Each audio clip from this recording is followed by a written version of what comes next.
अस्सलामुअलैकुम वरहमतुल्लाहि वबरकातुहू। नाज़रीन, मैं आपका भाई ज़हाक तनवीर आप सबका इस वीडियो में इस्तकबाल करता हूँ। आज हम बहुत ही अहम मुद्दे और बहुत ही अहम मौजू पर बात करने जा रहे हैं, और वो है genocide of Muslims in India. कि क्या हिंदुस्तान में मुसलमानों के साथ क़त्ल आम होने वाला है? क्योंकि हाल ही में एक रिपोर्ट आई है जिसको अल जज़ीरा ने पब्लिश किया, उसके बाद जो है टर्की के टीआरटी वर्ल्ड ने भी इसको पब्लिश किया, फिर उसके बाद जो है हमारे इंडिया पाकिस्तान के जो उर्दू अखबारात होते हैं इसके अंदर भी जो है ये न्यूज़ आई है, और वायर वगैरह में भी जो है न्यूज़ पब्लिश हुई। तो इसके ऊपर हम थोड़ा सा नज़र डालते हैं कि क्या वाकई में ये न्यूज़ सच है या फिर एक खौफ क्रिएट किया जा रहा है, एक जो है डर का माहौल क्रिएट किया जा रहा है ताकि आप और हम जो है डिप्रेशन का शिकार हों, एंजाइटी का शिकार हों, और जो है हम जो है रिएक्शंस दें। तो इसके ऊपर हम थोड़ा सा नज़र डालेंगे, इस न्यूज़ की सच्चाई क्या है, क्या वाकई में यह सच है या फिर जो है खौफ है। इसी तरह से हम थोड़ा सा ये भी जो है गौर करने की कोशिश करेंगे कि जो हमारे इंडिया के अंदर जो फार राइट ऑर्गेनाइजेशंस हैं, जिस तरह से हमने देखा कि हरिद्वार में जो स्पीच हुई है उसके बाद जो है काफ़ी मुसलमानों ने विवाद किया और जो है अपोज किया उस स्पीच का, उसके अंदर जो है मुसलमानों के जेनोसाइड की बात हुई है। तो इस तरह के फार राइट ऑर्गेनाइजेशंस जब इस तरह की बातें करते हैं तो फिर हम मुसलमानों को क्या करना चाहिए, क्या कदम लेना चाहिए, तो इसके ऊपर भी हम थोड़ा सा बात करते हैं। और इसी तरह से हम देखते हैं कि बीजेपी जो है 2014 में आई और फिर 2019 में वापस आई। तो बीजेपी की जो आइडियोलॉजी है और आरएसएस की जो आइडियोलॉजी है, तो ये जो आइडियोलॉजी जो हिंदुस्तान के अंदर है, तो इस पस मंज़र में, इस कॉन्टेक्स्ट में मुसलमान क्या कर सकते हैं और मुसलमान क्या मतलब विजन के साथ काम कर सकते हैं, इसके ऊपर हम थोड़ा सा बात करेंगे। वैसे तो मैं कोई पॉलिटिकल एनालिस्ट नहीं हूं, मगर जो भी मेरी नाक़िज़ राय है, जो भी मेरा ओपिनियन है, मैं आपके सामने रखने की कोशिश करूंगा। और मैं अल्लाह से दुआ करता हूं कि अल्लाह ताला हम सबको दीन इस्लाम को सही मानों में समझने और उस पर अमल करने की अल्लाह हमको तौफीक अता फरमाए। तो आइए नज़र डालते हैं खबर के ऊपर। 16 जनवरी 2022 को अल जज़ीरा ने एक आर्टिकल पब्लिश किया। इसके अंदर इसने बताया कि एक प्रेडिक्शन बताया गया। ग्रिगोरी स्टैंटन नाम का एक बंदा है, इसने एक प्रेडिक्शन किया कि अप्रैल 1994 और जुलाई 1994 के दरमियान में रवांडा में एक जेनोसाइड हुआ था। टुट्सी एथनिक कम्युनिटी जो है, इनके साथ जो है एथनिक क्लिंचिंग वहाँ पे हुई थी। 5 से 10 लाख लोगों का कत्ल हुआ था उसके अंदर।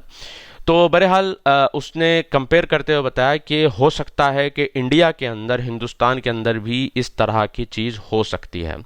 अब दिलचस्प बात यह है कि इस आर्टिकल को अल जज़ीरा, जो कतर फंडेड अल जज़ीरा है, इसने पब्लिश किया, और फिर उर्दुगान का टर्किश फंडेड टीआरटी वर्ल्ड जो है, इसने भी इस आर्टिकल को पब्लिश किया, और फिर उसके बाद इंडिया के जो लेफ़्ट लीनिंग न्यूज़पेपर्स हैं, इन लोगों ने भी जो है फिर उसको पब्लिश करना शुरू किया। अब इसके बाद जो है एक डर और खौफ का माहौल जो है मुसलमानों के अंदर क्रिएट हो गया। तो सबसे पहले इस्लामिक पॉइंट ऑफ व्यू से अल्लाह के रसूल मोहम्मद सल्लल्लाहु अलैहि वसल्लम की एक हदीस में आपको बयान करता हूँ। एक छोटा सा वाक़या है कि सहाबा जो है ट्रैवलिंग कर रहे थे, और ट्रैवलिंग में उन्होंने एक सहाबी के साथ मजाक किया। वो सहाबी सो गए थे तो उनको रस्सी से बांधा, और जब वो उठे तो वो घबरा गए। ठीक है, जैसे प्रैंक होता है ना, जो हम भी प्रैंक करते हैं अपने दोस्तों भाइयों के साथ, जो है ना, हाँ करके डराते हैं, हु करके डराते हैं। तो इस तरह से जो है ना साहबा भी आपस में मजाक मजाक में एक साहबी को बहुत ज़्यादा ही डरा दिया, प्रैंक कर दिया उनके साथ। तो रसूलुल्लाह सल्लल्लाहु अलैहि वसल्लम ने जब ये देखा तो उन्होंने कहा कि एक मुसलमान दूसरे मुसलमान को नहीं डराता, एक मुसलमान दूसरे मुसलमान, ये जायज़ नहीं है, ये जायज़ नहीं है। अल्लाह के रसूल सल्लल्लाहु अलैहि वसल्लम फरमाया, it is not permissible for a Muslim to frighten another Muslim, कि एक मुसलमान को दूसरे मुसलमान को डराना ये जायज़ नहीं है। तो आप ये पॉइंट जो है अपने जहन में रख लीजिए कि एक मुसलमान दूसरे मुसलमान को हरगिज़ ना डराए। तो इस तरह की जब खबरें फैलती हैं, इस तरह की जो न्यूज़ फैलती है कि भाई मुसलमानों के साथ जेनोसाइड होने वाला है, कत्लेआम होने वाला है, ये होने वाला है, वो होने वाला है, तो ऐसी खबरें पढ़ पढ़ कर, ऐसी खबरें देख देख कर आप जो है डिप्रेशन का शिकार हो जाते हो। आप जो है, आपके अंदर जो है एंजाइटी बढ़ना शुरू हो जाती है। एक ट्विटर स्पेस जो है मैं अटेंड कर रहा था, उसके अंदर जो है एक बंदा ये बता रहा था, ये बयान कर रहा था उसके अंदर कि भाई हिंदुस्तान में मुसलमान औरतें घर से निकल ही नहीं सकती। मैं सुन के बोला ये क्या बात हो गई भाई, हिंदुस्तान में घर से औरतें निकल ही नहीं सकती, ऐसी कैसी बात हो गई। उसने बोला नहीं नहीं भाई, सेफ है ही नहीं, हिंदुस्तान में औरतें घर से निकल ही नहीं सकती, बहुत डेंजर है औरतों के लिए, मुसलमान औरतों के लिए, ये वो बोलने लगा। तो मैंने बोला भाई मेरे, हमारी फैमिलियाँ वहाँ पर हैं, हमारी अम्मी वहाँ पर है, हमारी खाला फुप्पू मामी चाची सब वहीं पर है, आराम से घूम फिर रहे हैं, सब है। तो ये कैसे आपने तय कर लिया कि हिंदुस्तान में औरतें सेफ नहीं होने वाली? नहीं, आप न्यूज़ नहीं पढ़ते वाला भाई, न्यूज़ पढ़ना अलग बात है। इसलिए उलमा ने क्या कहा कि तुम इस तरह की न्यूज़ें पढ़ते हो तो फिर तुम्हारे अंदर जब डिप्रेशन होता है तो उलमा ने कहा कि भाई ऐसी न्यूज़ पढ़ो ही मत। तो जब आप इस तरह की चीज़ें बार बार पढ़ते हैं तो आपके अंदर एक डिप्रेशन की कैफियत आना शुरू हो जाती है। अब वो बंदा डिप्रेशन का शिकार हो गया। जब मैंने उससे पूछा कि भाई आप रहते कहाँ हो, तो वो एनआरआई है, ये वो अमेरिका में कहीं पे सेटल्ड है, एनआरआई है, वो इंडियन है ही, मतलब इंडियन है मगर वो अमेरिका में सेटल्ड है। बहुत टाइम से वो इंडिया आया ही नहीं। अब वो ऐसी खबरें पढ़ रहा है, पढ़ पढ़ कर जो इस तरह की बातें कर रहा है। तो बताना मकसद यहाँ पर यह है कि ये जो नेगेटिविटी और जो डिप्रेशन है ना, ये खौफ का माहौल क्रिएट करता है, और एक मुसलमान दूसरे मुसलमान को खौफ में मुब्तला नहीं करता, और डराना जो है बिल्कुल जायज़ नहीं है। तो आप लोगों को पॉजिटिव चीज़ें बताइए। लोग कहते हैं कि नहीं भाई, हमारा जो मकसद है इस तरह की बातें करने का, या फिर जो है ना ये जो हो रहा है ये लोगों के सामने लाने का, ताकि मुसलमान तैयार रहे। तो किस तरह से तैयार रहे भाई मुसलमान? ये कौन सा तरीका है मुसलमानों को तैयार करने का? आप उल्टा जो है मुसलमानों को डरा रहे हैं, मुसलमानों को जो है घबराहट में डाल रहे हैं, मुसलमानों को जो आप जो है खौफ के अंदर डाल रहे हैं। अब बाद मुसलमान है जो वाकई में डर जाएंगे, बाद मुसलमान है जो इसको सीरियस ले लेंगे, जो है अपने लॉ एंड ऑर्डर को अपने हाथ में ले लेंगे। तो इस तरह की चीज़ें फैलाने से पहले आप जो है 4 बार सोचें। अच्छा, अब दिलचस्प बात यहाँ पर देखिए, ये फैला कौन रहा है? अल जजीरा। वाह भाई वाह, अल जजीरा फैला रहा है ये चीज़ें। ये वो अल जजीरा है जिसका फर्स्ट हैंड इन्वॉल्वमेंट है मुस्लिम जेनोसाइड के अंदर।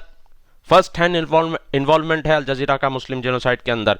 सीरिया में जो हुआ, लीबिया के अंदर जो हुआ, यमन के अंदर जो हुआ, और जो है इजिप्ट के अंदर जो हुआ, जो अरब स्प्रिंग के नाम पर ओबामा रिजीम ने जो मुस्लिम ब्रदरहुड के साथ, इख्वानुल मुस्लिमीन के साथ मिलकर इस्लामिज्म को इन्होंने प्रमोट किया, पॉलिटिकल इस्लाम को इन्होंने प्रमोट किया, जो है इस आड़ में इन्होंने जो मुसलमानों का कत्ले आम किया, जो जेनोसाइड जो हुआ, इसके पीछे अल जजीरा का बहुत बड़ा हाथ था। आपको पता है कि नहीं है?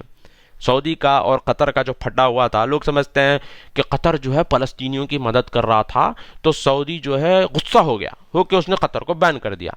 ये जो है भीड़ की बातें हैं, आवामी बातें हैं, ठीक है। असल बात यह है, अगर आप पढ़ेंगे तो आपको पता चलेगा कि कतर का और सऊदी का जो मसला हुआ था, उसके अंदर यही था कि कतरी फंडेड जो अल जजीरा है, और इसी तरह से कतरी फंडेड जो मुल्ला है या यूसुफ करदावी, जो कतर के अंदर मस्त अय्याशी की ज़िंदगी गुजार रहा है, और पूरे मुसलमान मुल्कों को इसने तबाह किया, इसके फतवों ने तबाह किया। तो ये लोग जो है कवरेज दे रहे थे, और ये जो सारा जो अरब स्प्रिंग हुआ उस टाइम पर ये ग्लोरीफाई कर रहे थे अरब स्प्रिंग को, और कवरेज दे रहे थे। इन्होंने सऊदी अरब के अंदर भी ट्राई किया, इन्होंने बहरीन के अंदर ट्राई किया, और यमन को इन्होंने जो है बर्बाद कर दिया। अभी तक यमन की जंग चल रही है, और जो है सीरिया जो है बर्बाद हुआ। आप देखिए कि सीरिया में आज भी आज मैंने एक जो है फ़ोटो शेयर की थी, छोटे छोटे बच्चे सर्दी में जो है ठिठर के मर रहे हैं वहाँ पे सीरिया के अंदर। इसके जिम्मेदार कौन है? कौन है? अल जजीरा, ये यूसुफ करदावी, ये कतरी फंडेड मीडिया, ठीक है, ये इख्वानुल मुस्लिमीन, यही लेफ्ट लीनिंग जो इस्लामिस्ट है, ये, इसके ऊपर तो कोई बात ही नहीं करता है। और देखो, ये तो वो बात हो गई। मैं मिसाल देता हूँ, आप बुरा मत मानिए, थोड़ी सी जो है ना ख़राब मिसाल है। हमारे पास कहते हैं गू ने गोबर को चिढ़ाया, वो बात हो गई। गू ने गोबर को देख के बोला छी, गोबर ने गू को देख के बोला छी, ये वाला मामला हो गया। तो ये न्यूज़ जो है पब्लिश कौन कर रहा है और इसको जो फैला कौन रहा है? अल जजीरा, जिसका खुद फर्स्ट हैंड इन्वॉल्वमेंट है मुस्लिम जेनोसाइड के अंदर। ये ऐसी चीज़ें फैला रहे हैं, और मुसलमान जो है परेशान भी हो रहे हैं ऐसी चीज़ों को पढ़कर। तो सबसे पहले मेरा मैसेज आपके लिए ये है, रसूलुल्लाह सल्लल्लाहु अलैहि वसल्लम की हदीस है कि मुसलमान को डराता नहीं है। तो आप लोगों को डराइए मत, डिप्रेशन में मत डालिए। आप आगे क्या करना है, कैसे रहना है, क्या हम स्ट्रेटजी अपना सकते हैं, उसके ऊपर बात करिए। लोगों को घबराहट में डालकर, डिप्रेशन में डालकर जो है अपनी रोटियां मत सेकिए, ठीक है। पहली बात ये हो गई। जो इस तरह के फार राइट ऑर्गेनाइजेशंस हैं, अब लोग कहते हैं मुझे कि भाई आप क्या अंधे हो, आप क्या जो है बहरे हो, आपको दिखता नहीं है कि हरिद्वार में क्या हुआ, ठीक है।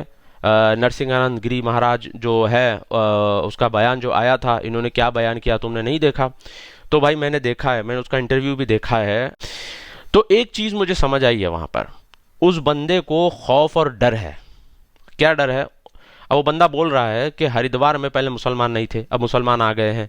अब धीरे धीरे करके 2029 तक जो है मुसलमानों का प्राइम मिनिस्टर या प्रेसिडेंट आ जाएगा, और फिर जो है मुसलमान पूरे जो है इंडिया के अंदर गालिब आ जाएंगे, इनकी आबादी भी बढ़ रही है। तो ये जो xenophobia है ये आपको हर कंट्री के फार राइट ऑर्गेनाइजेशंस के अंदर मिलेगा, हर कंट्री के फार राइट ऑर्गेनाइजेशन के अंदर मिलेगा। और ये जो एलिमेंट्स हैं, इस तरह के एक्सट्रीमिस्ट एलिमेंट्स हैं, ये जो है बहुत कम तादाद में होते हैं, ये मेजॉरिटी को रिप्रेजेंट नहीं करते। आप ये पॉइंट आप दिमाग में रखिए, मेजॉरिटी को रिप्रेजेंट नहीं करते। क्या आपको मुसलमानों में ऐसे लोग नहीं मिलेंगे? मुसलमानों में ऐसे लोग नहीं मिलेंगे।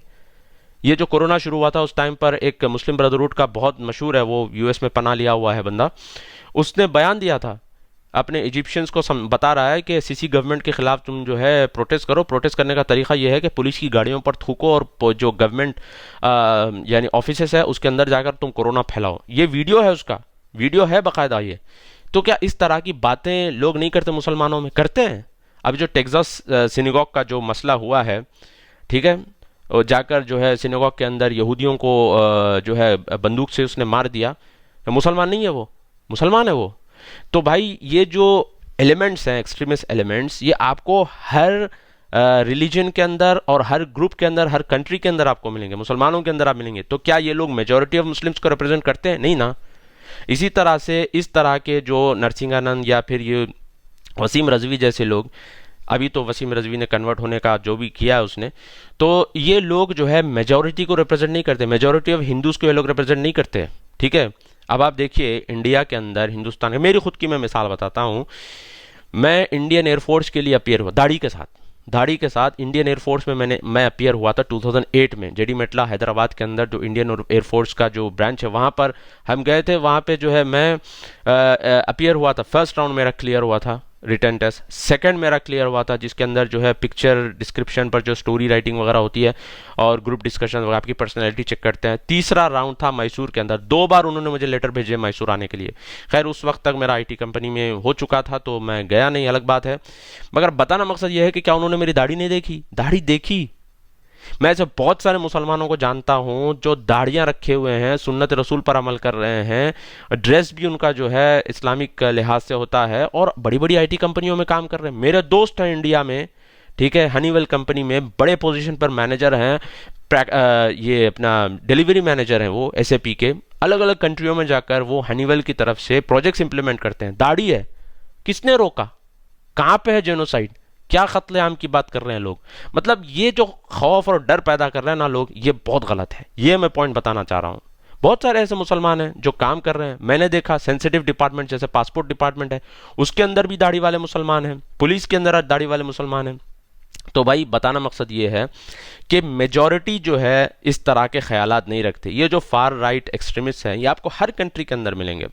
पिछले साल मार्च में 2021 मार्च में मैंने एक पॉडकास्ट किया था जिसमें हमने ट्रंप के जो है ख़ास जो है ट्रंप 2020 कैंपेन के एक ख़ास बंदे को हमने बुलाया था, टोनी शेफर, जो यूएस डिफेंस इंटेलिजेंस ऑफिसर थे 30 साल तक, और फिर ये जो है काफ़ी अच्छा काम कर रहे हैं फ़िलहाल। माइक पॉम्पे को ये डायरेक्ट रिपोर्ट करते थे। इनको हमने जो है एक छोटे से हमने वेबिनार में इनको बुलाया था, ये आए थे। तो इसके अंदर उन्होंने एक बात कही थी कि उन्होंने कहा कि हर कंट्री में फार राइट और फार लेफ्ट की तरफ से प्रॉब्लम हुआ है।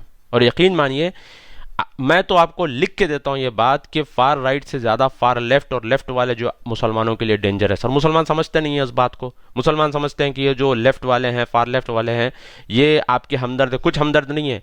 ये जब इनको हुकूमत बनानी होती है तो ये आपका इस्तेमाल कर रहे हैं, आपको फूट सोल्जर की तरह ये लोग इस्तेमाल कर रहे हैं। जब एक बार इनकी हुकूमत बन जाएगी तो आपको ये टाटा बाय बाय कर देंगे, ठीक है।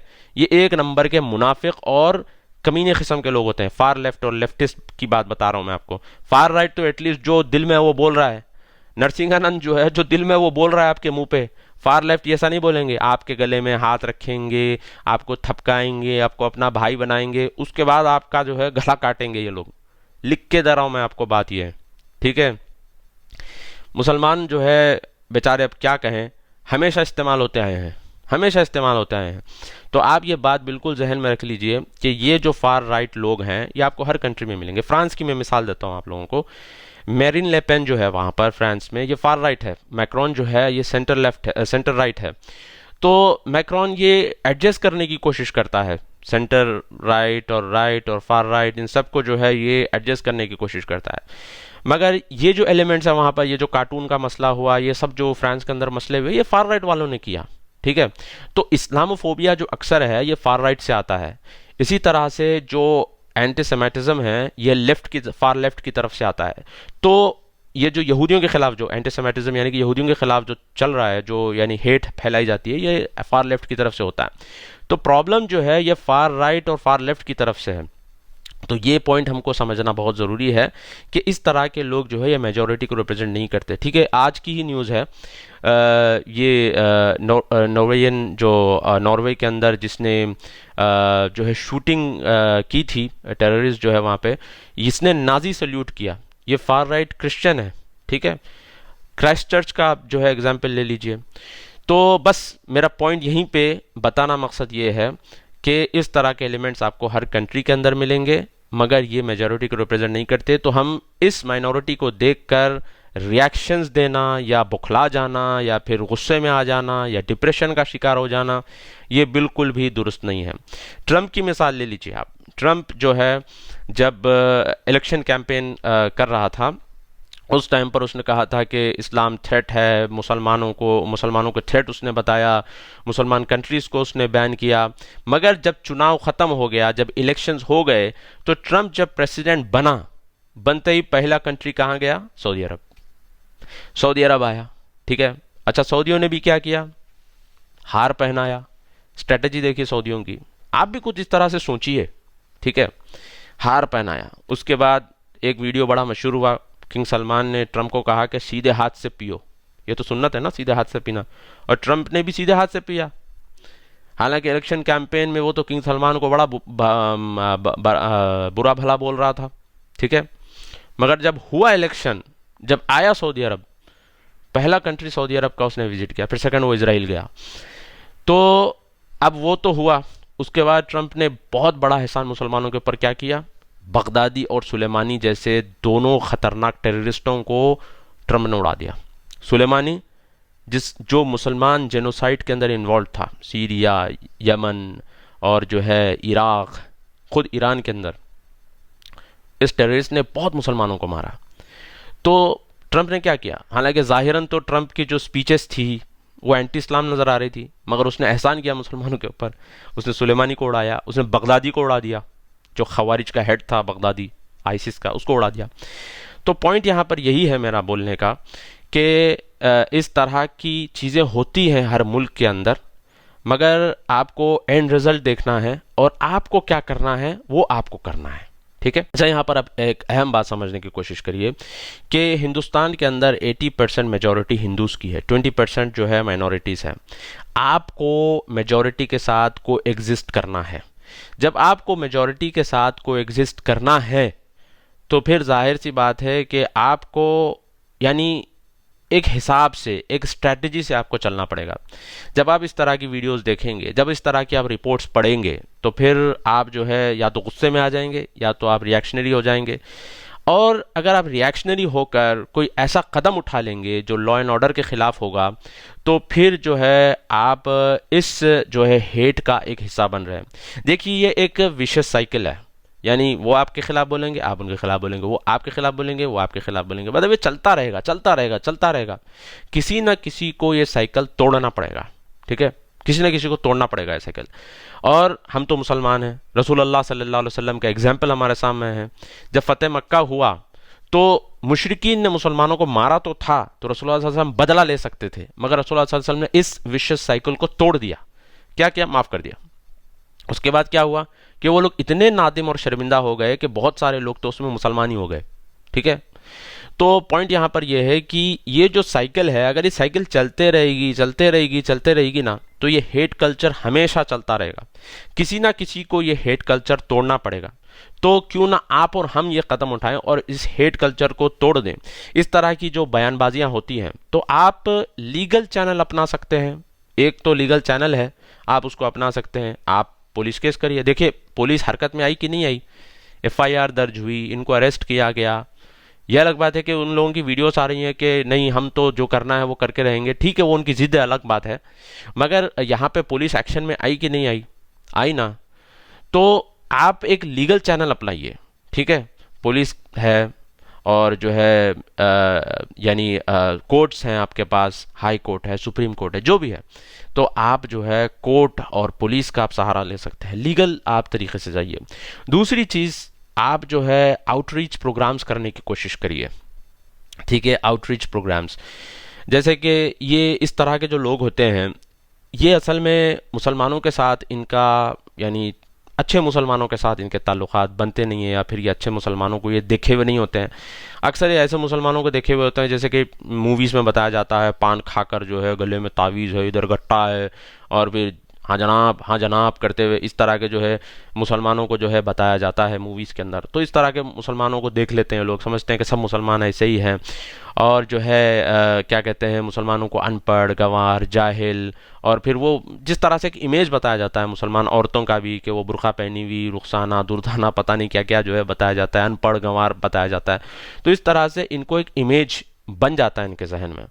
तो अगर अच्छे पढ़े लिखे मुसलमान, और मैं तो समझता हूँ कि इंडियन गवर्नमेंट को भी जो है इसके अंदर कदम उठाना चाहिए, ये जो फार राइट लोग हैं इनको और मुसलमानों को एक प्लेटफॉर्म पे लाना चाहिए, यानी मुसलमानों को भी एक कदम आगे बढ़ाना चाहिए। हाँ, मैं जानता हूँ कि बहुत सारी ऐसी मुस्लिम तंजीमें और ऑर्गेनाइजेशंस हैं जो ये होने नहीं देंगी, जैसे पीएफआई है और इस तरह की जो इखवानी जहन की बहुत सारी ऑर्गेनाइजेशंस हैं, ये लोग ये चीज़ को होने नहीं देंगे। जैसे आप जो है आउटरीच प्रोग्राम्स में या फिर इस तरह के फार राइट हिंदूज के साथ आप बात करने के लिए, डायलॉग करने के लिए जाएंगे, आपको कहेंगे आरएसएस का एजेंट है, मुस्लिम राष्ट्रीय मंच का एजेंट है, इसका एजेंट है, उसका एजेंट है। ज़रूरी नहीं है कि आपको किसी का एजेंट हो, ये तो एक कॉमन सी बात है, मुस्लिम कॉज है, एक जो है ह्यूमैनिटेरियन कॉज है। तो आप जो है जाकर उनसे बात करिए, उनसे जो है हमदर्दी का जो है रवैया अपनाइए। एक प्रोग्राम अगर आपने किया तो उनको चीफ गेस्ट के तौर पे बुलाइए। देखिए इससे होता क्या है कि एक दूसरे के बीच में जो नफ़रत है ये नफ़रत कम होती है, एक दूसरे को समझना लोग शुरू करते हैं, एक दूसरे को संजीदगी से समझने की कोशिश करते हैं। मैं आपको बताऊं, मैं जब कॉलेज में था, कॉलेज के बाद एक ब्रिज कोर्स प्रोग्राम था 6-8 महीने का, उसमें मेरे साथ जो एक आरएसएस का बंदा था शिवराम कृष्णा नाम से। उसके जो वालिद थे, उसके जो डैड हैं, वो आरएसएस के अंदर तकरीबन 40 साल से वो थे, यानी कि वो लीडर थे।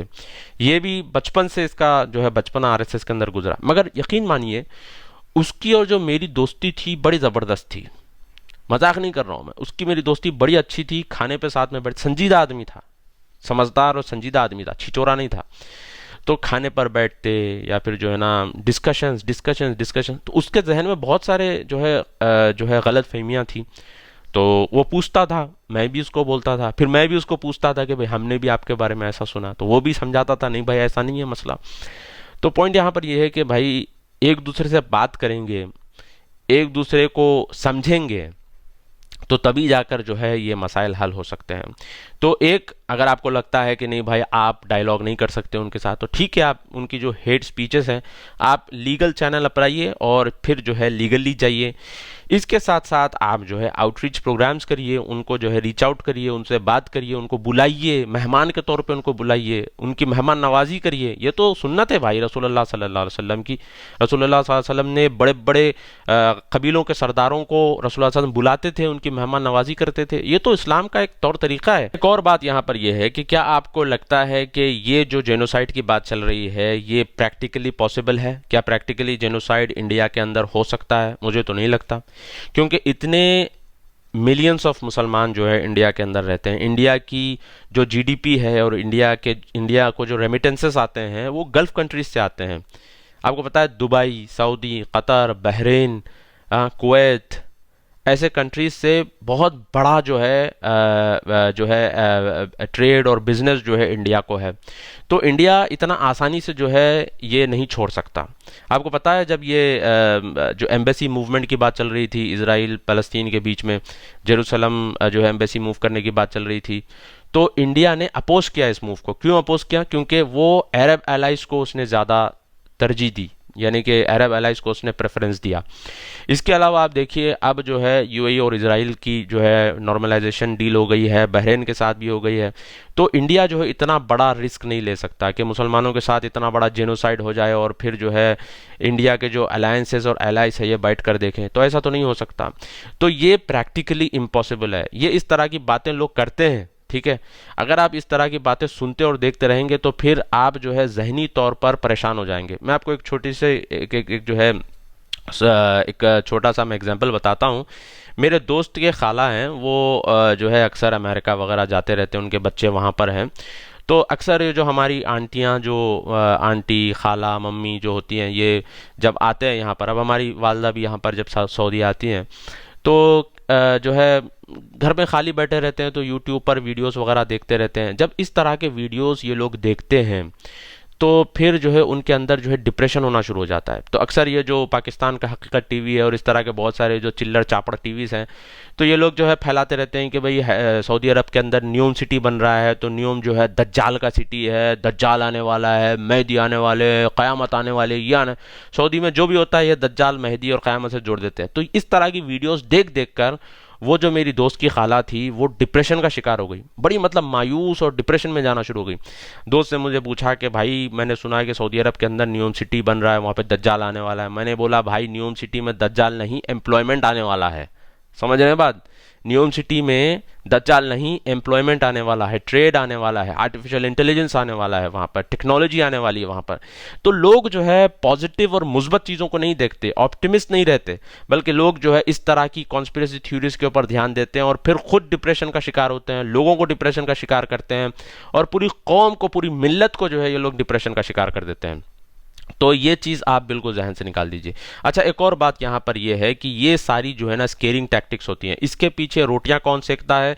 ये लेफ्टिस्ट लोग और लेफ्ट अलाइंड और कम्युनिस्ट लोग जो है इसके पीछे रोटियां सेकते हैं। ये हमेशा मुसलमानों को डराते हैं और ये एहसास दिलाने की कोशिश करते हैं कि तुम्हारी हुकूमत तुम्हारे साथ नहीं है, तुम्हारे जो मुसलमान मुल्क है तुम्हारे साथ नहीं है, तुम्हारे जो मुसलमान लीडर्स है तुम्हारे साथ नहीं है, ठीक है। यही तो ये बावर कराने की कोशिश करते हैं।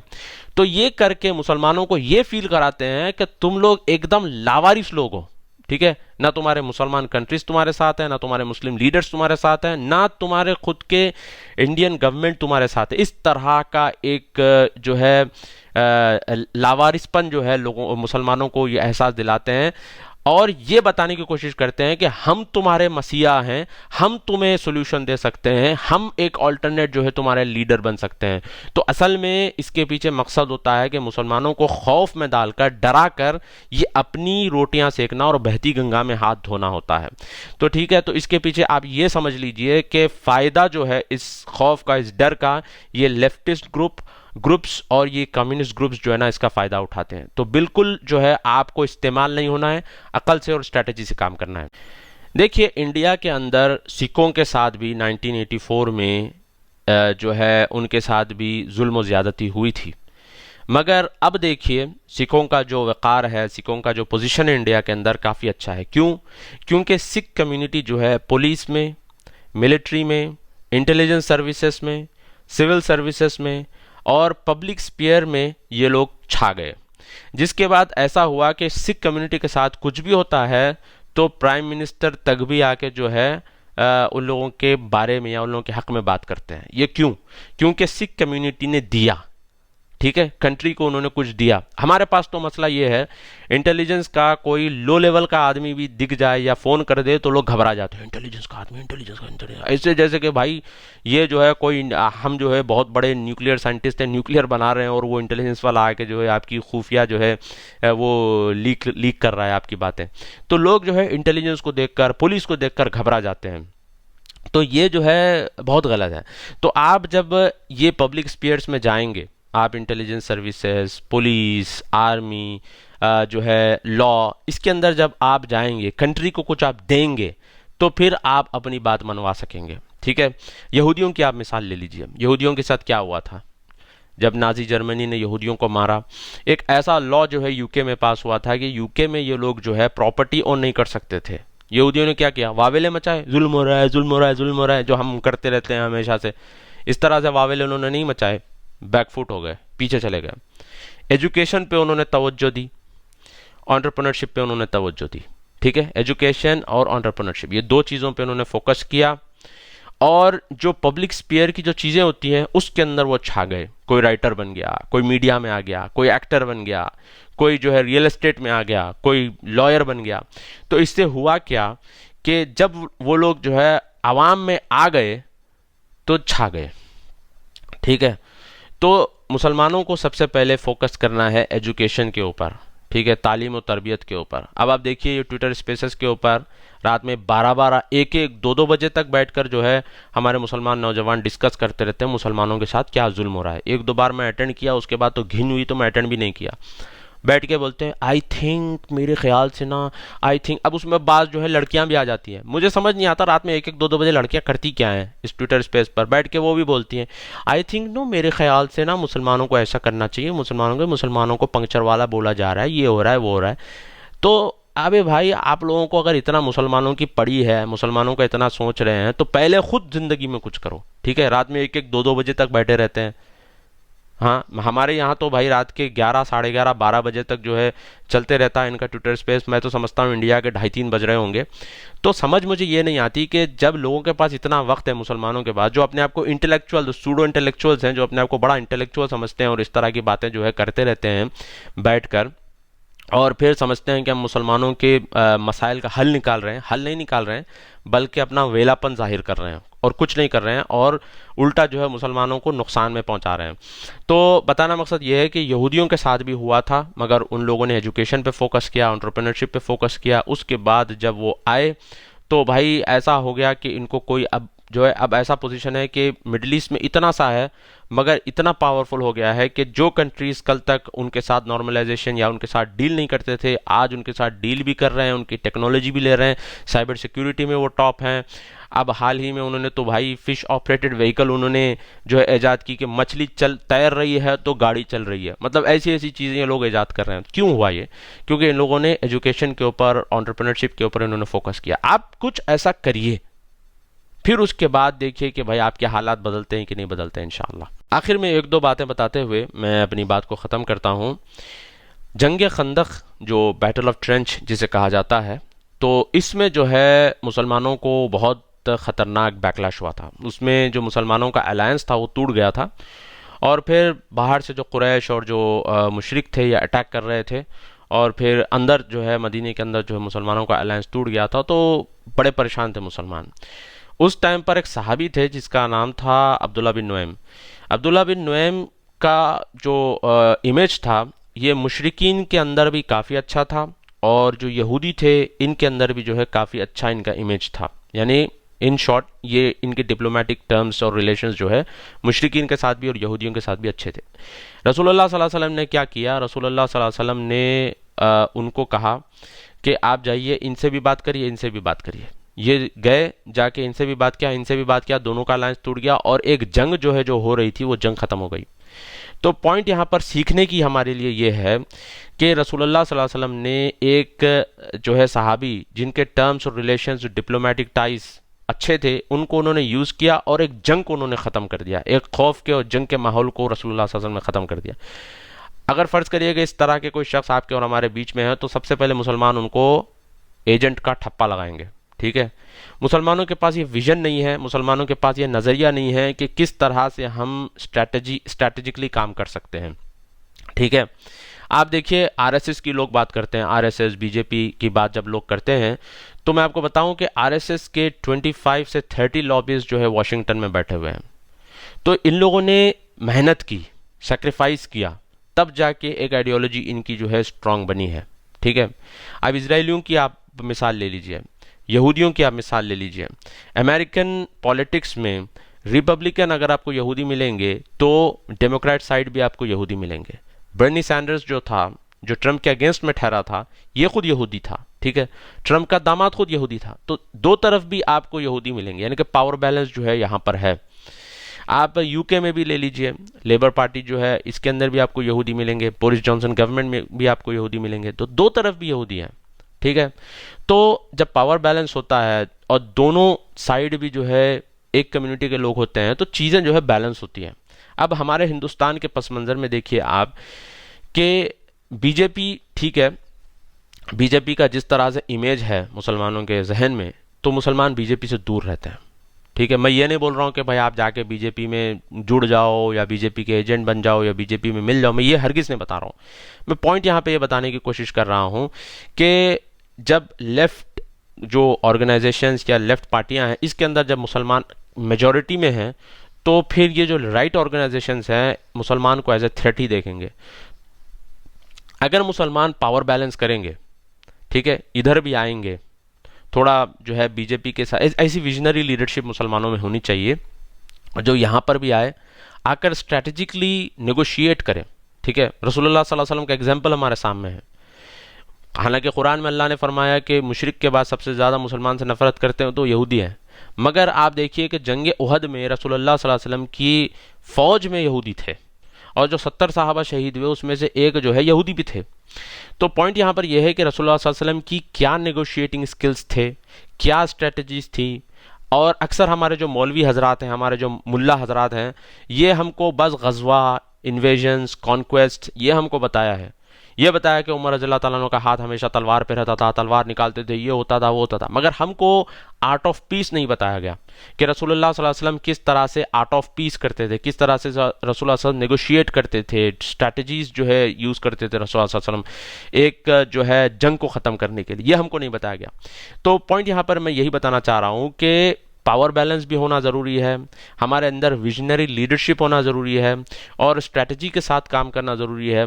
हम जो है बस मोदी के ऊपर मीम्स बना देते हैं, कॉमेडी जोक मार देते हैं, हंस लेते हैं, हा हा हा मोदी देखो क्या कर दिया, हा हा हा, बस इसी के अंदर हम खुश हैं। मगर आप ये नहीं जानते कि बीजेपी मोदी से नहीं है, बल्कि बीजेपी अपने आप में आरएसएस मोदी से नहीं है, बल्कि आरएसएस जो अपने आप में एक आइडियोलॉजी है। ठीक है, 50-60 साल से इन लोगों ने इसके ऊपर काम किया, मेहनत की। कई ऐसे इनके लीडर गुजरे हैं जिन्होंने शादियां नहीं की, अगर शादियां की भी हैं तो घर बार छोड़ दिया। हम मोदी का मजाक उड़ाते हैं, बीवी को छोड़ दिया, बीवी को छोड़ दिया, मगर आप समझते नहीं है कि उनके नज़दीक में बीवी को छोड़ देना एक आइडियोलॉजी के खातिर बहुत बड़ी बात है। समझ आ रही बात? ये बहुत बड़ी बात है। वो जो अक्षय कुमार का इंटरव्यू था, अक्षय कुमार के इंटरव्यू में लोग जो है मजाक उड़ा रहे थे, आम चूस के खाया काटा। अब आम में ही फंसे रहे मुसलमान आम के जोक में ही फंसे रहे। पूरा इंटरव्यू देखिए आप, आपको पता चलेगा कि मोदी के जो है भाई बहन है, 6-7 भाई बहन है तकरीबन, तो एक जो है गरीब ख़ानदान से ये शख्स उठा।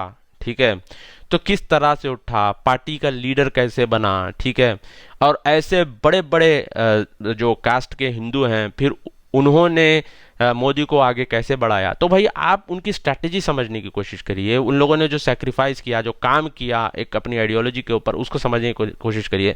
देखिए, एक जनरल बात मैं आपको बताता हूँ, ये अल्लाह की सुन्नत है, क्या जो मेहनत करता है वो आगे बढ़ता है। अब वो 50-60 साल से मेहनत करते आए हैं, कुर्बानियाँ दे रहे हैं, तो भाई वो अपनी आइडियोलॉजी को स्ट्रॉन्ग कर रहे हैं। जब आप कुछ करते ही नहीं हैं, जब आप कुछ देते ही नहीं हैं, आप एक हिंदू एरिया में चले जाइए, हैदराबाद की मैं बात बता रहा हूँ, रात में 8, साढ़े 8, 9 बजे पूरा एरिया सन्नाटा, यानी रात 8:30, 9 बजे सो जाते हैं, सुबह जल्दी उठते हैं, जो भी करना है उनको करते हैं, फिर ऑफिस, स्कूल, कॉलेज चले जाते हैं। ठीक है, वही मुसलमान एरियाज में आप चले जाइए, रात में 1-1, 2-2, 3-3 बजे तक जो है दावतें चल रही हैं, खान पान चल रहा है, होटलिंग चल रही है।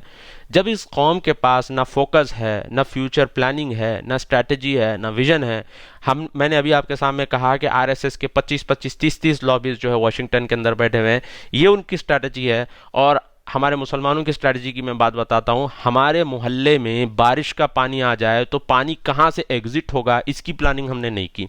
ठीक है, हर साल बारिश होता है तो परेशान हो जाते हैं, ज़मीनें कब्जा की हुई हैं, ज़मीन कब्जा की हुई, ज़मीन एक ज़मीन 4-4 आदमी को बेच रहे हैं। तो भाई प्रॉब्लम जो है ना ऊपर नीचे हर जगह है, हम जो है फिलहाल का देख रहे हैं, हम जो है या शेख अपना अपना देख रहे हैं। बहरहाल फाइनल मेरा मैसेज आपके लिए यही है कि इस तरह की न्यूज़ और ख़बर जब आप तक पहुँचती है तो आप इसको दफ़ा करिए, यानी आप इसको इतना सीरियस मत लीजिए। ठीक है, आप जो है इसको पढ़ते हैं, आप कंसर्न होते हैं, एक अलग बात है, मगर इसको फैला कर मुसलमानों के अंदर डर और खौफ पैदा करना ये बिल्कुल गलत है। और दूसरी चीज़ ये है कि हमको एजुकेशन पर, एंटरप्रेन्योरशिप पर और जो है एक अच्छी लीडरशिप और एक विजनरी लीडरशिप के ऊपर काम करना है। और तीसरी चीज़ यहाँ पर यह है कि हमको इंडिया की नेशनल सिक्योरिटी के साथ ठहरना है। मेरा एक वीडियो है इंडियन फर्स्ट या मुस्लिम फर्स्ट, वो आप देखिए, आपको एक अंदाज़ा लगेगा कि मुसलमानों को इंडिया के अंदर नेशनल सिक्योरिटी के साथ ठहरना क्यों ज़रूरी है। अगर हम नेशनल सिक्योरिटी के साथ ठहरेंगे तो फिर हम जो है मुल्क का एक हिस्सा बनेंगे और मुल्क में हमारा एक योगदान और कंट्रीब्यूशन रहेगा।